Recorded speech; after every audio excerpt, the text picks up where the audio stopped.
nel campo musicale, perché al tempo degli antichi veneti, circa 500 anni prima di Cristo, si faceva musica. Infatti anche nei reperti archeologici si vedono dei signori con un'arpa, con flauto e anche alcuni signori che cantano, perciò si faceva musica. Noi facciamo una ricerca, non siamo professionisti, ma facciamo una ricerca della musica antica, come si suonava e come poteva essere la musica a quell'epoca. Non aspettatevi qualcosa di molto, perché oggigiorno siamo abituati a un tipo di musica un po' diversa da quella nell'antichità, per cui non aspettatevi che somigli molto alle orchestre, a tutti gli ensemble che suonano oggigiorno. C'erano pochi strumenti, le voci e anche non c'erano accordi come siamo abituati a sentire oggigiorno.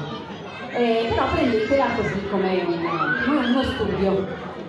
Vi faremo 2 brani perché all'epoca si suonava molto durante le cerimonie, durante i riti, e perciò vi facciamo due brani che sono ispirati a quel genere, e anche i testi sono in Veneto antico, perché li abbiamo presi da delle tombe, da reperti che sono stati trovati qui nel Vicentino.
Catusiaios, donasto atraes, hermonios deivos.